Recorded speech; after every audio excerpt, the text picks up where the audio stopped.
Halo, selamat siang. Kembali lagi di acara podcast dokter kita, Rumah Sakit Tebet. Bersama saya, Dr. Maharani Tasya, selaku host yang akan memandu acara hari ini. Tapi saya tidak sendirian, saya ditemani oleh narasumber kita. Dari Rumah Sakit Tebet ini ada Dr. Herdinda Erudite Rizkinya, spesialis Obgyn gitu. Halo, selamat siang dokter. Halo Dokter Tasya. Apa kabar dok? Alhamdulillah sehat. Alhamdulillah. Hari ini kita akan membahas tentang gizi ibu hamil dan Mantap. suplemen yang dibutuhkan Mm-mm. selama kehamilan ya dokter ya. Oke, kalau gitu kita mulai saja ya dok ya. Siap. Oke, dari pertama nih dok, kita kan emang tahu ya dok, ibu hamil itu gizi dan suplemennya itu sangat dibutuhkan untuk menunjang nutrisi untuk bayinya ya dok ya. Betul. Dan pasti itu berbeda dari orang-orang yang normal ya dok. Ya. Lalu kalau misalkan boleh tahu nih dok, apa aja ya dok yang dibutuhkan oleh ibu hamil untuk memenuhi nutrisi ibunya serta bayinya dok? Ya.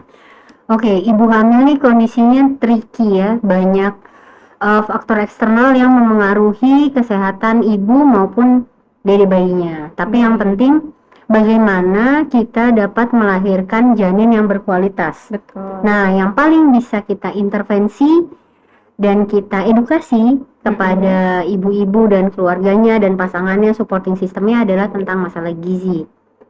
Nah, bagaimana kita bisa mengetahui kecukupan ya dok ya? Oke, yang paling sulit itu sebenarnya mengetahui kecukupan gizi pada awal kehamilan. Betul. Pada kehamilan trimester 1 atau kurang dari 12 minggu. Karena tidak ada chart, ya tidak ada suatu deskripsi bagaimana bayi ini terlihat secara objektif keterpenuhan gizinya. Betul. Kalau di trimester 1. Jadi trimester 1 ini kita sangat bergantung pada contekan-contekannya adalah modal ibu, modal berat badan ibu sebelum hamil, tinggi badan ibu sebelum hamil, kita hitung body mass index atau indeks massa tubuh ibu. Dari indeks massa tubuh ibu kita tentukan berapa berat badan ibu yang harus kita targetkan selama menjalani kehamilan. Misalnya kalau ibunya kurus kurang dari 18,5 BMI-nya, kita harus naikkan berat badannya mungkin bisa sampai 15, 18. Nanti akan ada gambar yang kita tampilkan untuk memberikan gambaran ke ibu-ibu hamil berapa target kenaikan berat badan ibu. Mengapa itu sulit sih di usia 12 minggu ya, di usia kurang dari 12 minggu? Karena panjang bayi itu sangat seragam ya. Kita CRL atau crown to rump length itu menggambarkan usia janin tapi tidak menggambarkan apakah dia cukup gizinya atau enggak. Beda sama yang trimester 2 atau trimester 3. Trimester 2, trimester 3 itu kita udah punya chart. Berapa besar kepalanya, berapa besar perutnya, berapa besar, berapa panjang kakinya ya, tulang femurnya, yang akan kita kalkulasikan sedemikian rupa, keluarlah taksiran berat janin. Nah, kecukupan gizi pada trimester 2-3 dilihat dari si pertumbuhan dede bayinya. Taksiran berat janinnya sesuai nggak sama chart? Kalau sesuai sama chart, oke, we don't have anything to worry about. Tapi kalau misalnya pada kurang dari 12 minggu, kita pastikan ibunya berat badannya nambah nggak sesuai target kita. Kalau modal di ibunya sedikit, kita pastikan gizi yang masuk ke ibunya mencukupi untuk ibu dan bayi. Jadi kalau ibunya berat badannya naik, udah pasti dia mampu mencukupi dirinya sendiri, eksesnya bisa dikasih ke dede bayi, dan ada tabungan buat dirinya sendiri ya. Jadi kelihatannya dari penambahan berat badan ibu untuk di trimester 1. Gitu kurang lebih dokter Tasya. Baik, berarti gizi itu sangat penting ya dok ya, apalagi untuk ibu hamil. Tapi kan ternyata ada tambahan suplemen ya dok. Tambahan suplemen itu apakah juga membantu ya dok untuk perkembangan janin maupun untuk si ibunya itu sendiri dok? Oke. Jadi kita ada dua hal ya yang makin lama makin berkembang, ilmu-ilmu yang nggak bisa kita komparasi dengan ilmu-ilmu zaman ibu-ibu kita hamil dulu kayaknya ya. Sangat berbeda ya dok ya. Beda banget. Dan faktor lingkungan, ilmu dan lingkungan. Pertama mengenai keilmuan. Keilmuan sekarang kita tuh sudah bisa mau wejawantahkan ya, sudah bisa menyampaikan secara clear bayi itu membutuhkan apa untuk pembelahan selnya, pertumbuhan otaknya, pertumbuhan tulang-tulangnya, itu mikronutrisinya sudah bisa dijabarkan oleh keilmuan saat ini ya. Yang mungkin zaman dulu nggak ada gitu. Betul. Nah, dari kita udah ketahui, oh ternyata dede bayi itu perlu kalsium, perlu vitamin D3, perlu vitamin C, perlu zat besi, perlu mangan, perlu ini itu. Nah, inilah yang dicoba untuk dipenuhi oleh tenaga kesehatan ya, untuk memastikan ibu itu mendapatkan mikronutrisi yang dibutuhkan. Jangankan ngomongin mikronutrisi, Dok. Kalau kondisinya di Indonesia, makronutrisi aja susah terpenuhi, Dok. Karbohidrat, lemak, protein banyak yang makan. Kita makan asal banyak nasi, asal kenyang, tapi proteinnya sama lemaknya ternyata nggak terpenuhi dengan baik. Dan masuknya misalnya lemak-lemak yang jahat, misalnya gorengan yang udah berapa kali dipakai minyaknya gitu kan. Nah, itu yang kita usaha untuk minimalisasi faktor luar yang tidak baik yang bisa menyebabkan radikal bebas, itu yang berusaha kita coba seimbangkan. Apalagi gaya hidup kita juga udah berbeda, Dok. Zaman dulu barangkali ibu kita dari rumah ke sawah dia udah jalan sendiri 2 jam sehari untuk berangkatnya doang, malah baliknya berapa. Kalau kita pagi ketemu, let's say yang naik motor ketemu motor sama ketemu polusi, yang naik mobil ketemu enak, ketemu macet. Benar, enak sih nggak kena hujan, cuman stres yang ditimbulkan oleh diri sendiri karena macet itu juga udah berefek yang tidak baik ke tubuh kita. Nah, makanya suplemen ini kenapa penting? Pertama, karena untuk memenuhi hal-hal yang sudah kita ketahui yang diperlukan oleh bayi untuk beregenerasi, sel-selnya untuk tumbuh dari yang ada jadi, dari yang nggak ada jadi ada, yang udah ada makin lama makin terspesialisasi ya, otot-ototnya jadi bagus, tulangnya jadi bagus, pertumbuhan otaknya sempurna, etc. Itulah masuk si mikronutrien itu. Dan sama radikal bebas, kita coba untuk memberikan suplemen makanan kepada ibu yang bisa membantu menurunkan radikal bebas yang ada di dalam tubuh kita. Yaitu apa ya? Itu vitamin D itu tadi yang kita bicarakan. Harus dibantu dengan kalsium.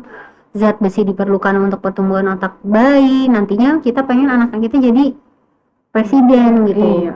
Kalau misalnya bisa jadi presiden, kenapa jadi dokter misalnya ya gitu. Bisa lebih ya, Dok. Benar, harus ekses gitu harus lebih dari kita. Berarti seperti emang itu. Selain makro, mikronutrien juga sangat penting ya, Dok ya. Tapi kan kalau misalkan ibu-ibu hamil kan pasti problemnya itu kan mual ya, Dok, di awal-awal kehamilan. Jadi ada nggak ya, Dok, tips dan trik supaya ibu hamil itu dapat memenuhi kebutuhan makro maupun mikro pada saat awal dan kehamilan selanjutnya gitu ya, Dok? Pertama gini, Dok. Makro mikro itu kalau misalnya mau tanpa suplemen, dia sebaiknya dapat memastikan varietas atau variasi dari makanannya itu benar-benar memenuhi keseluruhannya. Misalnya brokoli banyak zat besinya, tapi dia nggak bisa terus-terusan makan brokoli doang. Atau harus bisa juga terpenuhi tomatnya, terpenuhi wortelnya, etc. Nah, sebenarnya suplemen ini shortcut lah, intinya untuk membantu kecukupan gizinya tuh dapat diasup dari hal yang sudah tertakar gitu ya. Kalau misalnya kita butuh zat besi misalnya, atau kita butuh kalsium misalnya, pada ibu hamil butuh 1200. Gimana kita masihin 1200-nya? Ya kita nggak tahu susu berapa banyak yang kita perlukan, atau keju berapa banyak yang bisa kita makan untuk memenuhi 1200 ini. Makalah muncul bantuan-bantuan berupa suplemen gitu ya. Mual, ini bagus pertanyaannya, Dok ya. Tentang mual itu common problem lah buat ibu-ibu hamil ya. Tapi kita harus tahu dulu bahwa mual itu ada yang commonly happen, ada yang muncul karena emang ada suatu underlying disease. Betul. Kalau misalnya pada ibu hamil memang kenaikan kadar HCG itu bisa menimbulkan refleks mual ya, meningkatnya progesteron, dia merelaksasi otot lambung, jadi dia gampang regurgitasi gitu, jadi mual dan muntah etc. Tapi jangan dianggap sepele karena ketika mual itu berlebihan, jadi hiperemesis kita sebutnya ya. Ketika mual itu berlebihan, dia mengurangi berat badan, dia bikin ibunya dehidrasi. We need to know why. Kita harus tahu underlying disease yang menyebabkan kenapa sih ibu ini kok bisa sampai berlebihan mualnya. Apakah ibunya anemia? Apakah ibunya kekurangan zat tertentu? Nah, itu masih dievaluasi. Atau kelebihan malah, misalnya ibunya hipertiroid ya, pastinya dia akan mual muntah berlebihan. Nah, itu semuanya harus kita evaluasi di awal. Makanya it is very necessary untuk ibu hamil trimester 1 tuh memeriksakan dirinya ke dokter. Oke. Nah, pertanyaannya kan tapi tips and trick ya dok ya. Kita nggak usah ngomongin penyakit ya. Tips and trick gimana ibunya itu bisa makan. Pertama, kalau misalnya suplemen yang bikin mual itu adalah tablet tambah besi, tablet tambah darah atau isi zat besi ya. Nah, dia ini biasanya saya sarankan untuk minum pada saat mau tidur. Supaya nggak terangsang dia untuk mual. Yang kedua, makannya sedikit-sedikit Bu, makannya sedikit-sedikit tapi sering. Pada ibu hamil, biasanya kita edukasi ya untuk ibu yang normal weight atau yang under itu kita sangat semangati ibunya untuk makan 3 kali sehari makan besar, 2 kali sehari makan kecil, harus makan kecil yang bergizi, jangan seblak misalnya kayak gitu ya. Betul. Nah, makannya harus nasi, sayur sama daging etc. Itu semua dapat dipecah menjadi makan kecil tapi sering. Misalnya ibu tuh suka begah kalau misalnya makan banyak, terus habis itu setelahnya baru keluar semuanya. Nah, ini makan besarnya dibagi menjadi 3 porsi kecil-kecil, habis dalam waktu 2-3 jam silakan. Betul. Nanti baru makan lagi. Nanti makan lagi, dikasih jeda berapa lama, kemudian makan snack lagi, misalnya martabak 2 biji. Habis itu mulai siap-siap untuk makan siang, dibagi lagi menjadi 3 porsi kecil-kecil silakan. Itu nah kita sebutnya dengan small frequent feeding. Kemudian harus kita edukasi ya ke ibu bahwa kehamilan itu sangat ditentukan oleh mindset. It's gonna be hard, akan jadi sakit beneran. It's gonna be hard, ya akan sangat susah. Kalau misalnya ibunya enjoy ya dok. Nah, enjoy, happy, relax. Nah, itu yang bikin gejala-gejala yang nggak perlu muncul tuh jadi nggak muncul. Dan biasanya ibu hamil itu setahu saya pasti mual. Dapat info dia dari dunia luar, dari netizen. Oh ya, kalau mual sesuatu yang oke, jadilah dia mual. Betul. Jadi padahal ketika mual tuh nggak usah dirangsang untuk muntah, ya udah oke, mual berarti ini to do something apa ya, makan permen kah atau apa gitu ya, bukan eksagerasi ya, bukan dirangsang untuk itu terjadi gitu ya. Betul. Jadi ya ibu-ibu mulai memilah lah informasi mana yang kira-kira aku perlu tahu, yang aku bingung silakan tanya sama yang ahlinya, bukan yang tetangganya. Ya boleh juga sih kalau tetangganya emang dokter Tasya gimana? Masa nggak nanya ke dokter Tasya, ya salah juga ya. Cuman mulai pintar memilih-milih informasi karena banyak sekali di luar sana yang kita nggak tahu kredibilitasnya. Betul. Gitu, banyak informasi ya dok, tapi kadang ada yang bisa kita ambil, kadang juga ada yang nggak perlu ya dok ya. Jadi kalau misalkan ya untuk ibu-ibu hamil ini sebaiknya kalau misalkan lagi mual emang kita small portion feeding ya dok ya. Jadi makannya sedikit-sedikit tapi sering. Oke. Lalu kalau misalkan ibu hamil dok, dari awal beliau hamil sampai melahirkan itu kira-kira target penambahan berat badan itu ada range-nya atau bagaimana? Nah itu nanti yang aku akan coba tampilkan ya dok ya. Memang terbagi nih dok menjadi 4 kategori ya. Berdasarkan body mass index, berdasarkan indeks massa tubuh, kita bagi ibunya apakah dia underweight, normal weight, obese atau obese yang morbid gitu ya. Obes yang lebih dari 30 indeks massa tubuhnya. Nah, masing-masing mempunyai target sendiri-sendiri dok. Ada yang bisa kita naikkan sampai dengan 12 kilo, ada yang hanya 9 kilo aja sekilo sebulan, ada yang jangan lebih dari 9 kilo. Nah itu balik lagi kita edukasi ke ibu-ibu untuk memeriksakan dirinya. Jadi pada saat kehamilan awal sudah terdeteksi, oh ibu hamilnya sebelum ini beratnya berapa, tinggi badannya berapa, jadi kita bisa edukasi berapa penambahannya sesuai dengan grafik dan sesuai dengan observasi kita sebagai dokter terhadap berat janin yang kita periksakan pada saat USG, pada saat kita prediksi USG ya. Ibu harus naikin berat badannya lebih banyak, misalnya kalau kita temukan janinnya kecil untuk usia kehamilannya misalnya, atau kita harus mulai kurangi nih Bu, kita kurangi ini karena dede bayinya udah menunjukkan gambaran dia cenderung besar, jadi kita kurangi gula misalnya, kurangin lemak, etc. Nah itu semuanya sesuatu yang sangat dinamis yang membutuhkan observasi paling nggak sebulan sekali ya. Betul. Kenapa sebulan sekali? Karena kalau kita periksa kelamaan gitu dok, jarak misalnya ketemu sama dokternya lagi 2 bulan, ternyata kecil. Sudah banyak perubahan, banyak waktu yang hilang ya. Ketika kita udah bisa ngasih intervensi, kita deteknya ternyata telat gitu. Nah itu yang kita usaha untuk minimalisasi supaya optimal si dede bayi dan kehamilan ibunya. Betul. Gitu ya. Berarti nggak semua ibu hamil itu sama ya dok, kenaikan berat badannya. Jadi memang tergantung dari awalnya hamil body mass index berapa, baru kita tentukan harus kenaikan berapa kilo gitu ya dok. Jadi susah ya dok kalau misalnya pasiennya bilang, tapi teman saya yang itu kok begini, nggak bisa di-compare memang. Betul. Dulu kan memang udah ditargetkan ya dok, kalau misalkan dulu itu pokoknya ibu hamil itu minimal penambahan setidaknya 10 kilo, itu kayak hampir di semua bisa meratakan gitu dok. Tapi ya sekarang ya ilmu sudah berbeda, jadi ya tergantung dari body mass index. Jadi kalau emang dia sudah besar dari awal, kita nggak perlu nambah yang seperti yang kurus gitu ya dok ya. Betul.